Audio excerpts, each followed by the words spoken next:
ನಮಸ್ಕಾರ ಎಲ್ರಿಗೂ. ಮಧು ಫೋನ್ ಮಾಡಿ ಈ ಥರ ಒಂದು ಸಿನಿಮಾ ಇದೆ, ಪ್ರೆಸ್ ಮೀಟಿಗೆ ಬನ್ನಿ. ನಾನು ಮಧು ಅವ್ರ ಜೊತೆಗೆ ಸುಮಾರಷ್ಟು ಹಲವಾರು ಸಿನಿಮಾ ಮಾಡಿದ್ದೀನಿ. ಅಂದರೆ ಕುಟೀರ ಇರ್ಬೋದು, ಅದಕ್ಕಿಂತ ಮುಂಚೆ ಕಾಲನಾಗಿನಿ ಅನ್ನೋ ಸಿನಿಮಾದಲ್ಲಿ ಹರ್ಷಿಕಾ ಪೂರ್ಣಿಚ ಮೇಡಮು ನಾವೆಲ್ಲ ಆ್ಯಕ್ಟ್ ಮಾಡಿದ್ದೀವಿ.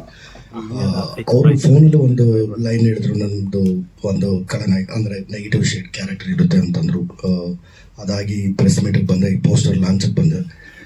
ಒಂದಷ್ಟು ಜನ ಹೆಣ್ಮಕ್ಳ ಮೇಲೆ ಆಗ್ತಕ್ಕಂಥ ದೌರ್ಜನ್ಯದ ಬಗ್ಗೆ ಸಿನಿಮಾ ಮಾಡ್ತಿರೋದು, ಈ ಸಿನಿಮಾದಲ್ಲಿ ನಾನು ಭಾಗವಹಿಸಿರೋದು ಒಂದು ಪಾತ್ರವಾಗಿ ನನಗೂ ಖುಷಿ ತಂದುಕೊಟ್ಟಿದೆ.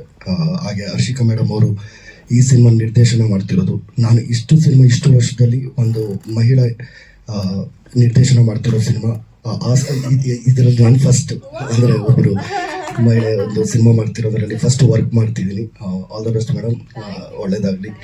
ಹಾಗೆ ಮಧು ಅವ್ರು ಇರ್ಬೋದು, ಹಾಗೆ ಭುವನ್ ಅವರು ಪ್ರೊಡ್ಯೂಸ್ ಮಾಡ್ತಿರೋದು, ಒಳ್ಳೇದಾಗಲಿ ಅವ್ರಿಗೂ. ಹಾಗೆ ಕಿಶೋರ್ ಸರ್ ಜೊತೆಗೆ ನಾನು ಬಹಳಷ್ಟು ವರ್ಷಗಳ ಹಿಂದೆ ಬಿರುಗಾಲಿ ಅನ್ನೋ ಸಿನಿಮಾದಲ್ಲಿ ಅವ್ರ ಜೊತೆ ಆ್ಯಕ್ಟ್ ಮಾಡಿದ್ದೆ.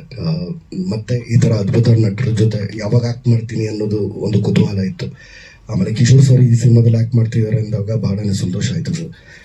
ಯಾಕಂದರೆ ಒಂದು ರಂಗಭೂಮಿ ಹಿನ್ನೆಲೆಯಿಂದ ಬಂದಿರತಕ್ಕಂಥ ಕಲಾವಿದರು, ಸೀನಿಯರ್ಸ್ ಜೊತೆ ನಾವು ಆ್ಯಕ್ಟ್ ಮಾಡಿ ಬಹಳಷ್ಟು ಕಲಿಯೋದಿರುತ್ತೆ. ಒಂದು ಸಿನಿಮಾದಲ್ಲಿ ಒಂದಷ್ಟು ಸಂಭಾವನೆ ಇಸ್ಕೊಂಡು ಹೋಗೋದಕ್ಕಿಂತ ನಮ್ಮ ಫ್ಯೂಚರಲ್ಲಿ ಒಂದಷ್ಟು ಸಿನಿಮಾಗಳಿಗೆ ಒಂದಷ್ಟು ಕಲಾವಿದನಾಗಿ ಕಲಿಯುವಂಥದ್ದು ಒಂದಷ್ಟು ಬಹಳಷ್ಟು ವಿಚಾರಗಳನ್ನ ಈ ಸಿನಿಮಾಯಿಂದ ಕಲಿತೀನಿ.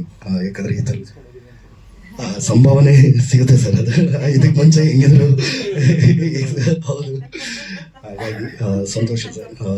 ಅದಾಗಿ ನಮ್ಮ ಸುಧೀರ್ ಕಾಕ್ರೋಜ್ ನನ್ನ ಗೆಳೆಯ, ಅವರು ಇದ್ದಾರೆ ಸಿನಿಮಾದಲ್ಲಿ. ಆಮೇಲೆ ಇನ್ನೂ ಸುಮಾರಷ್ಟು ಜನ ಇದ್ದಾರೆ. ಎಲ್ರಿಗೂ ಒಳ್ಳೇದಾಗಲಿ. ಎಲ್ಲರ ಜೊತೆಗೂ ನನಗೂ ಒಳ್ಳೇದಾಗಲಿ ಸಿನಿಮಾಯಿಂದ. All the best. Thank you Sudheer ಅವರು.